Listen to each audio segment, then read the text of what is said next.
Ahora vamos a ver los factores externos que rodean este conflicto. Bien lo decía. ¿Quería hacer una punto? Sí, señor Bestringe. Quería hacer una puntualización sobre Francia. Mire usted, yo, como soy medio francés, permítame usted este pequeño desvío. Desde la caída de Napoleón Bonaparte en Waterloo, en Francia, cada vez que el régimen ha perdido una guerra, ese régimen ha caído. A escala mundial, con la excepción de Churchill, que ganó la Segunda Guerra Mundial y perdió las elecciones, todos aquellos gobernantes que pierden una guerra caen. Ahora bien, en estos momentos en Francia las posibilidades del señor Sarkozy de ganar las elecciones son muy remotas.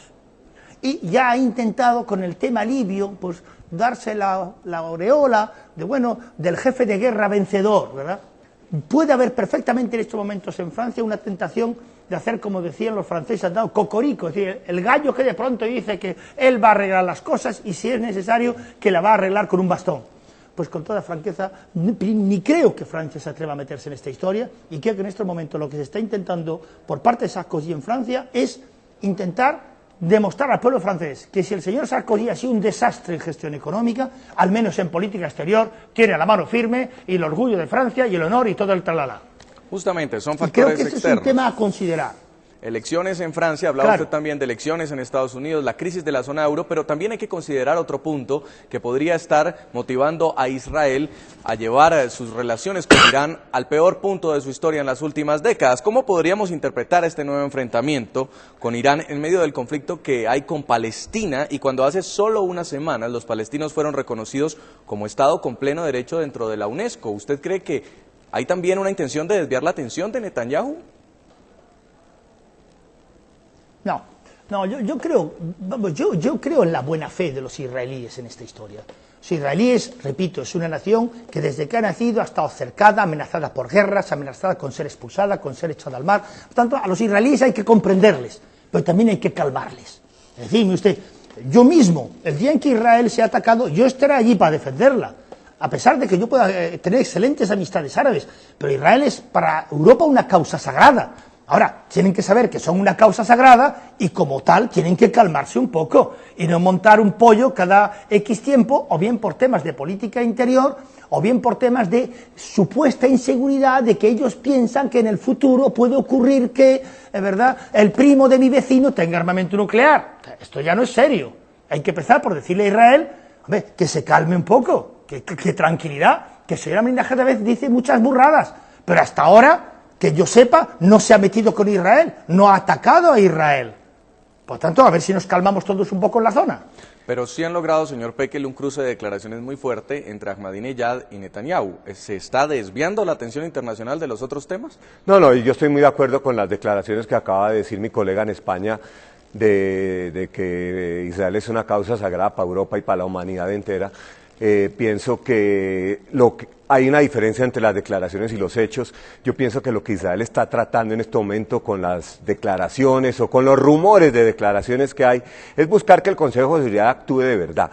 Irán es sensible a sanciones del Consejo de Seguridad en la medida en que éstas sean reales, que se implementen y que se hagan cumplir sanciones de tipo económico, sanciones al Banco Central, sanciones a las exportaciones de petróleo.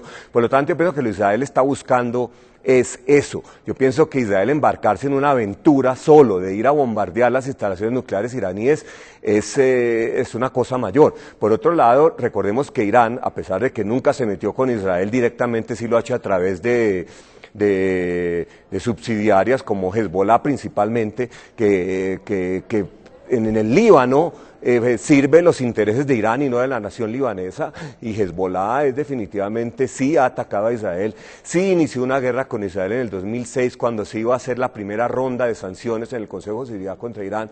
Por lo tanto, en ese sentido, Irán sí se ha metido con Israel y eso es importante tenerlo en cuenta. Adicional a las declaraciones permanentes del señor Ahmadinejad y el señor Khamenei, que es en últimas el que tiene el poder allá, de eliminar al ente sionista, como ellos lo llaman.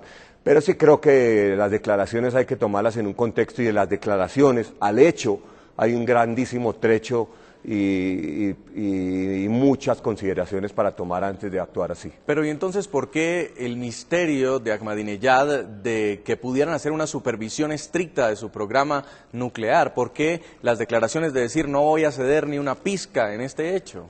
Es clarísimo que Irán está desarrollando armas nucleares, no hay duda alguna porque el informe, y lo acabamos de oír de un delegado del gobierno francés, es claro, Irán está desarrollando armas nucleares, está violando abiertamente el Tratado de No Proliferación, eso lo dijo un gobierno francés. Ahmadinejad desde hace rato está diciendo que el programa nuclear iraní es para generar electricidad, pero eso no es así, y no lo digo yo, ni lo dice Bush, ni lo dice Obama, ni lo dice Netanyahu, lo dice la organización especializada en saber eso, que es la Agencia Internacional de Energía Atómica, que es la que tiene la potestad y la autoridad por parte de la comunidad internacional de decir esas cosas. Y cuando la agencia internacional los dice es porque están ocurriendo. O sea que Irán sí está desarrollando armas nucleares. No sabemos exactamente en qué fase el desarrollo está, pero lo está haciendo. Y que Israel se siente amenazada existencialmente con esas armas es un hecho. Tensión en Medio Oriente es el tema de hoy en el programa La Noche. Vamos a un paso a comerciales y ya continuamos debatiendo el programa nuclear iraní.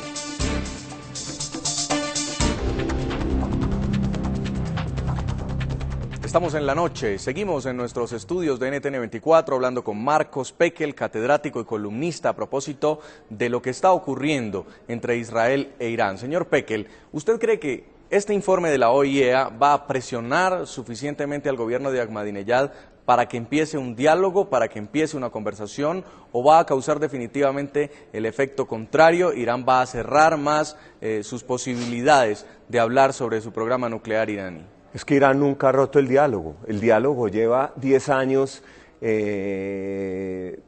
sin ningún resultado. El problema acá no es el diálogo, el problema es que a pesar de que los iraníes mandan delegados a las reuniones del grupo de los 5, del grupo de los 6, del grupo de los 3, siguen raudos en su programa de desarrollo nuclear, siguen incumpliendo con las especificaciones del Tratado de No Proliferación, siguen teniendo reactores clandestinos, a pesar de eso siguen dialogando, porque la estrategia iraní hasta ahora es dialogo por aquí y desarrollo mi programa nuclear por acá, dilato más el diálogo, avanzo más en mi programa nuclear, no cumplo con las inspecciones de la Agencia Internacional de Energía Atómica, y esa es la estrategia iraní. Por lo tanto, el problema acá no es de diálogo. Los iraníes siempre han dicho que están abiertos al diálogo. El tema es que Irán no ha cumplido con lo que se ha comprometido en el diálogo y no ha cumplido con los mandatos del Tratado de No Proliferación, del cual, vuelvo y repito, Irán es signatario. Señor Bestringe, en Madrid, ¿y si se recrudece esta crisis, qué podría pasar? No se han dicho cuáles son las próximas sanciones, pero hay informaciones que apuntan a que golpearían al Banco Central iraní, que ampliarían la prohibición de la compra de derivados del petróleo que están siendo producidos por compañías que controlan las Fuerzas Armadas iraníes, y a su vez Irán dice que podría cerrar la salida o el paso por donde pasa la mayor producción petrolera del mundo. ¿Usted cree que se va a ver perjudicado finalmente el planeta con esta crisis o va a ceder en algún momento a alguna de las dos partes? Yo creo que la sangre no va a llegar al río porque, repito, Estados Unidos no está en situación de abrir un nuevo frente. Francia sabe perfectamente, al igual que Inglaterra, que Irán no es Libia. Por otra parte, hay dos factores a tener en cuenta en la zona, o mejor dicho, tres. Uno, evidentemente, la reacción del mundo musulmán a un ataque a Irán sería terrible, sería terrorífica, y evidentemente orientaría a las famosas revoluciones árabes en dar cada vez más poder a sucesores de Al-Qaeda o a islamistas radicales. Esto en primer lugar. En segundo lugar, no hay que olvidar la actitud de dos países que son muy importantes en la zona, sobre todo uno, Turquía. Ahora bien, la frontera entre Irán y Turquía es un perfecto coladero económico, como todo el mundo sabe. Es decir, ¿por qué las sanciones no han tenido tanto efecto sobre Irán?